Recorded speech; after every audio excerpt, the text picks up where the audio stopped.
الإنسان ما لم يعلم وفضل العلم على الجهل وهسه لعباده وأشهد أن لا إله إلا الله وحده لا شريك له وأشهد أن محمدا عبده ورسوله اللهم صل عليه وعلى آله وأصحابه ومن تبعهم بإحسان إلى يوم الدين. أما بعد فيا عباد الله أوصيكم ونفسي أولا بتقوى الله تعالى وطاعته وطاعة النبي صلى الله عليه وسلم طبقا لقوله سبحانه وتعالى أطيعوا الله وأطيعوا الرسول وأولي الأمر منكم. عباد الله، الخطبة تأتي حول طلب العلم الذي بدأنا نفقده في هذا الزمن أو في هذا الزمن لأجل المال. إخوتي وأخواتي، واجب علينا أن نحرص ما استطعنا على تحصيل أولادنا بالعلم من كل طريق وباب،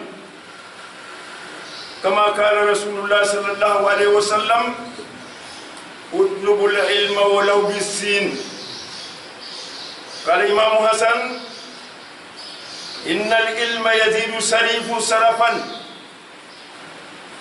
ويبلغ بالعبد منازل الأحرار. إن العلم ميراث الأنبياء والمال ميراث الفرائض. ولأن العلم يحرسك وأنت تحرس ماله. أيها الشباب، اهتموا أولا بالعلم، فإنه رفعة في الدنيا والآخرة وأجر مستمر إلى يوم القيامة. قال سبحانه وتعالى: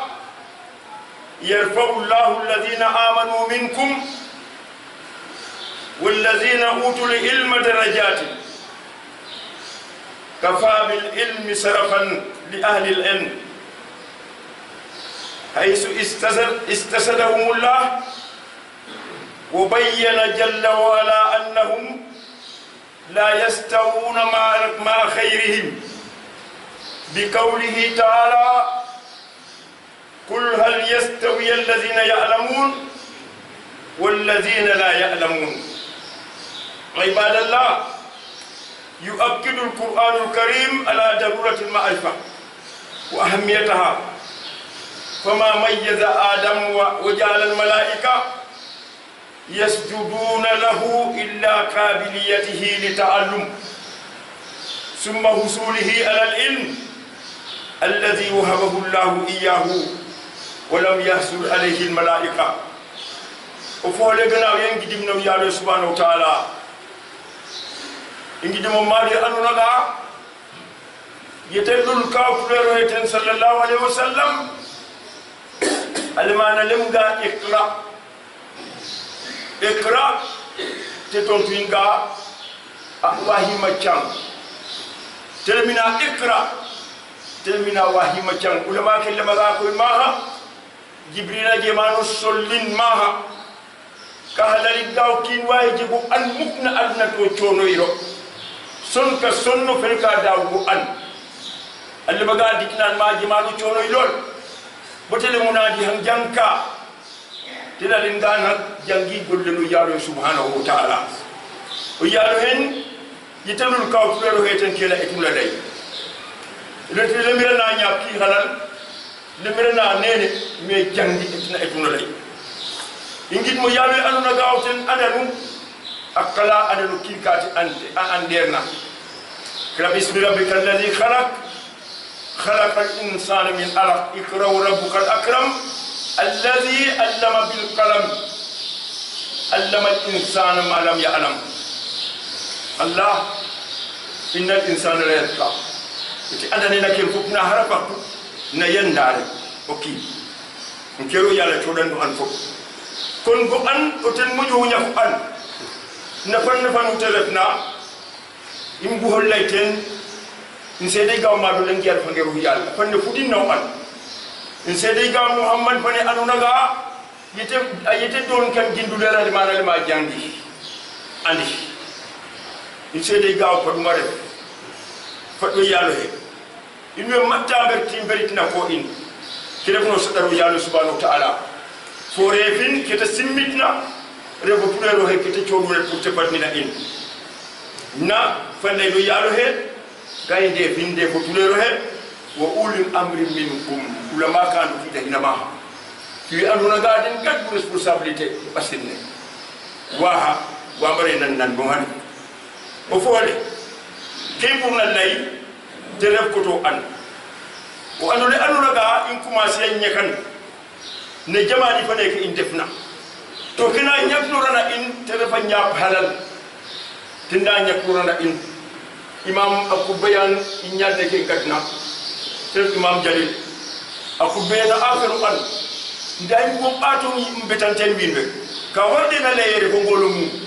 kuri ngajiti basinde noften basinde ngajiti noften ki anuna gatele ko jiri ñu man o foole in me mbasa ko an ngir halal to ko alal ka warna a ñaapel o andole fata ñaapel na fanu telefna kimta lay kata in imbi yin bo biya ke ina baawu jo an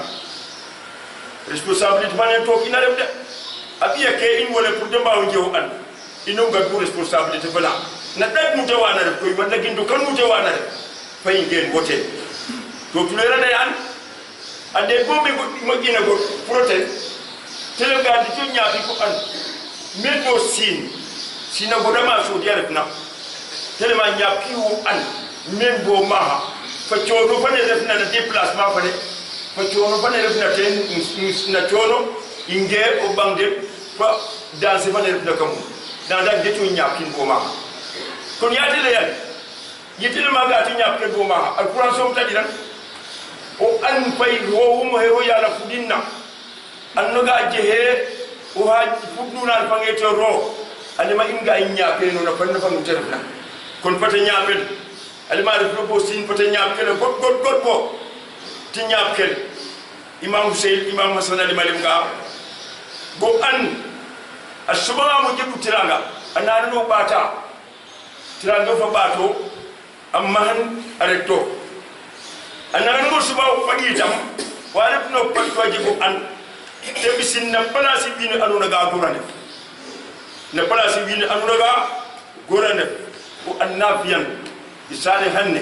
wille me hena ga weke ante kiyeti sal nyenyo de bolla gaw wala nagam alla yeten indik ne den def ulama ki anunaga den nam bunya yeke bunya ida den tel ko an han o anu tem bunya wude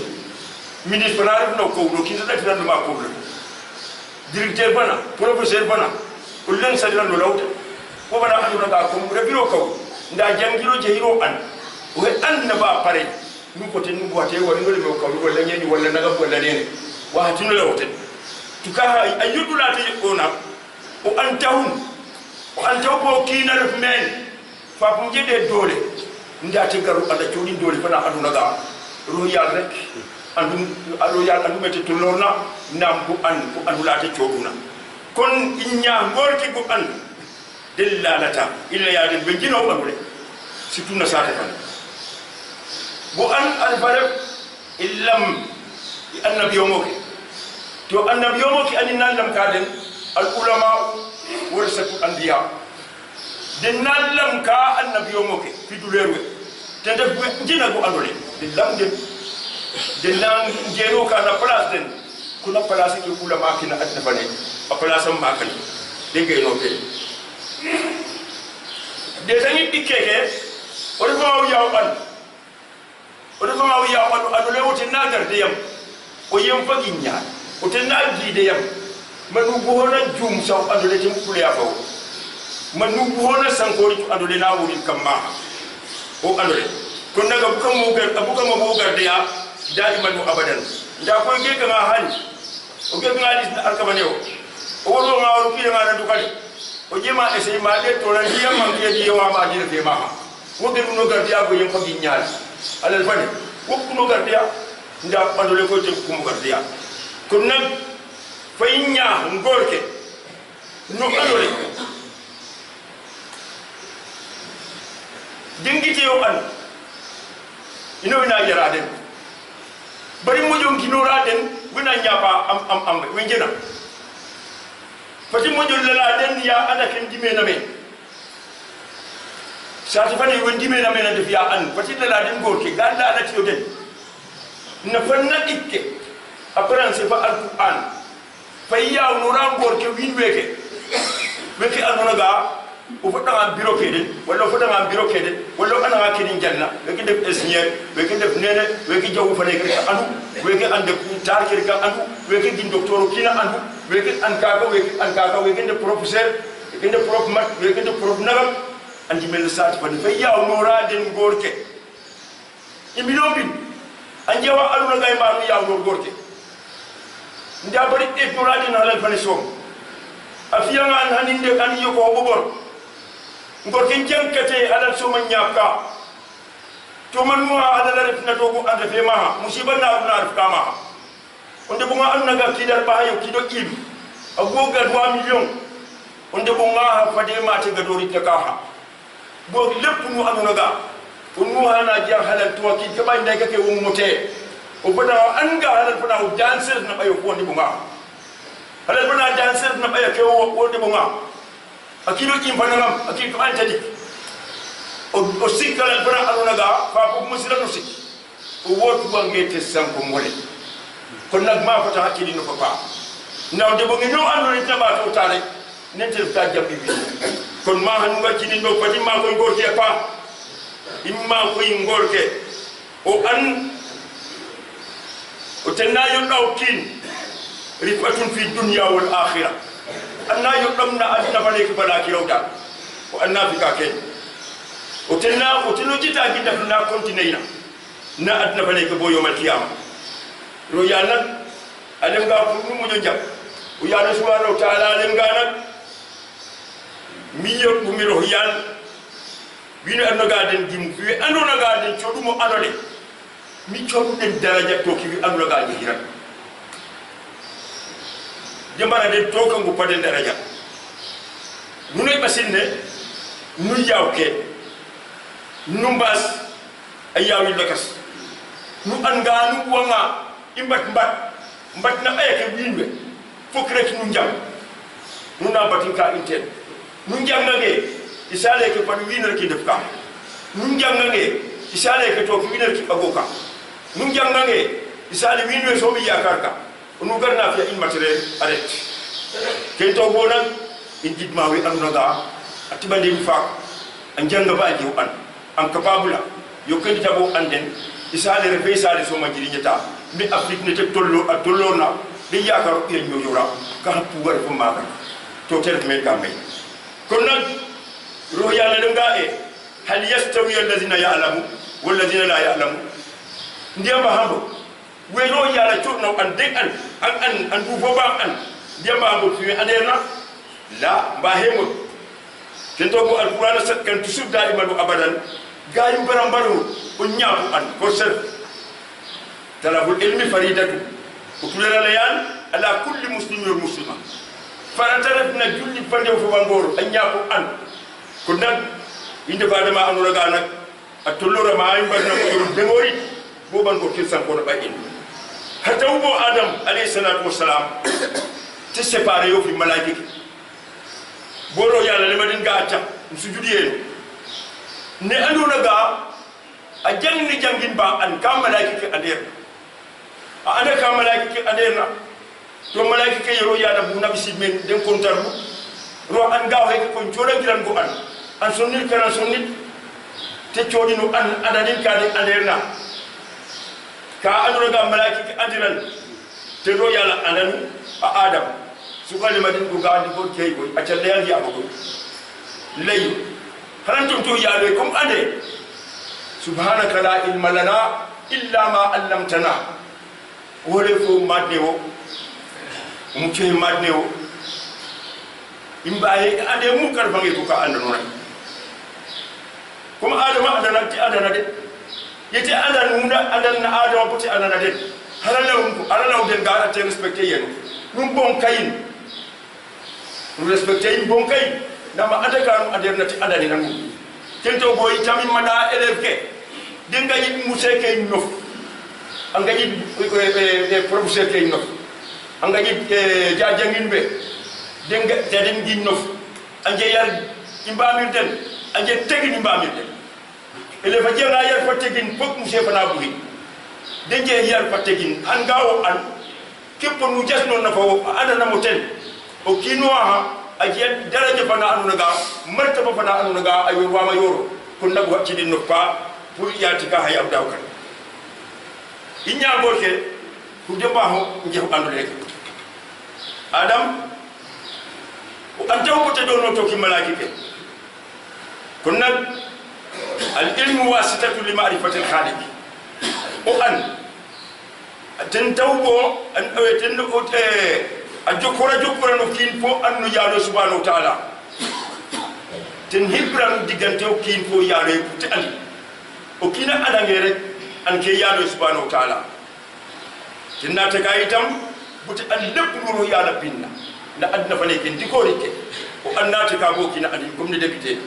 o annata kayitam bo yi wal fane ro kina na adna fane ke imba hino jiri nyori injang yo an rek injiri nyori teke imke ngo jiri ñwe inoy andro gaay ale kento bona rohyal telay gawo allama adam asma'a kullaha summa aradahum ala al malaika falam ya'rif ane dino tamassul li madel el gaay ane an reconnaître gaay ane wo somo re koy anna to re koy setna kon na ko fabbe keppo no kuna adna ونبنا أدنى عليك بالعلم من أراد الدنيا فعليك بالعلم أربعة أدنى شوم بو في كان يوم كنا أدنى نيابيو أدنى دنا مركم ما بيته ونبنا الآخرة فعليك بالعلم وبما الآخرة فهم نيابيو أدنى بوجه ونبنا أدنى فالآخرة فهم faro o jam faro nyap dikke o je dikke adna bane xel la kila ne fa alayka bil ilm nyap yo at o anola nyap ye wa annahu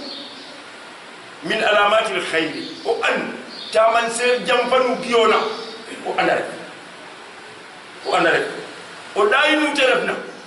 o anar dan siku o feelarum te wanare nu ada hata teno kina anta indihi fo ma ba wayu séparé o an tenna an no raw kin indihi fo ma te séparé amu jama to indihi na o tenna jo fana o kin tenna dal taw mew kina no kina warna binoje mew kina warna ho no jo a séparé kerf na ko jo fogo moy bu annafiya kento bonan I anga o ana mana mahin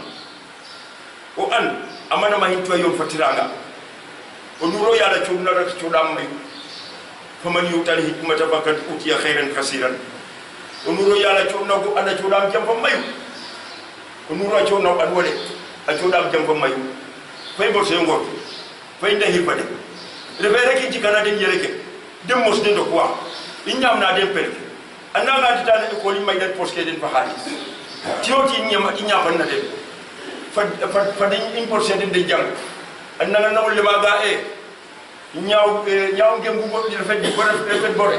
oten moju imbaktu ne fari to wa hinjom oten moju o ef tero kwa sempal to wa ha chan ten moju lepp muna ha ñu robi ten do kon mi aluna ga den de fare ko di bato du fo anga jitino papa nam inga cenge ino annalo le ma parité jegate ko parité inwe de ta miya ma jegate woni hata wo jegate re wona jangata to go ro jangate rewe din nan jangata to goro jangate to musiba dem sa fay de takino pa de takino pa de takino nanu def binne o refna na kubara na bisida halifan o tebe ku tagay ba mi wina janga ami nyaari def priorité tanya na wambida winde ko na dim tafi bona fadan am bom kay an naga dim yoku meke encourager den lepp mu de jena den derin fade bongo to bawja ndar fa ngeken o kin yokan ke meno kin o de wonde de maga yokan ki meno kin no yoni la fina ba woro den fika afiya man ko ta ondula inye ko ngaw an tami musiba na ulay def ya sambaro ya le pousse imbo ma fay e to basin adu naga ji yaw an 20000 men aja joge so le mama anu naga garama siar ya ma ala ya me to na cha lemin ga wa pousom al pousom na fakki de droit al pousom na droit terbo kinwa jena sobe aje xamé tele ma me tele ba fa na anu naga gi am gar fi na sati fan to mbu tele fa ñojo mbu tele fa ñojo ndo tele ñu ses dende mama do ma dom al man jokkor fi kili fes bi anu naga janga jang angut ma dom na dende mama reti o fiama ne binare kan réussir wa réussir ya sam go to paminen do fawle yale fakata fane allahumma salli ala sayyidina subhanahu wa ta'ala me gi maro yal ma de fiyen na in jam fiyen in ko o ma do hen ten simtu kref no an nda nu do elef ke koy nu ne elef ke nu anga o ro ko na classe bo jasnol fa musé fane metti fane na jangnam keref na première an terba dab o mo fa na tabul jasnol fa musé fane adab wole o tene première andula dikandir kare ko nanno wona janna nano yena pa wona janna tat kadir kare lepp nu jangi do na foto andi o yibduyi o jangin bote mokbo o fiema ka ha hano dawu ki anu naga te bono an ke bona no an anu dawin ya sabi asinna wa fiena inne nda ko inde fanu jaay de inde fanu jaay lol fino kin bato mi ray fino kin bato hirade be terangi fane jina na jer fane fop kilba kina dina fane nga jota o antaw kilba men defna na sati fane ki nga jota o antaw kin to bo nak la ngay fadara ya samu yare ma ko inte do yali no ngi dam no faawu lewo o forse na biya ke in be na yiba ke den do bo an ya sam dem bo an ko ya sam dem bo an ya sam ma ko fade ya sam ngi kan di bare ta bade do faawu le yare fakata fane kino kin kam in mari ko na refa du bufin wena mat kam bufin tan ya samu yare fi jambanyo afi na finale afi jam sale Senegal afi ani kilifa ke sal ya rabbi no faawu le fakata bade basine def na men kidin nyapa ya samu yobani be borona tabil bane ya samu ceden kidin nyapa o kino kin be jirna ya samu ibna den be mbonona koy ka hanne ya rabbi ya rabbana samu yare afi den na den subhana ka gondono ngabi ku yaw adaredu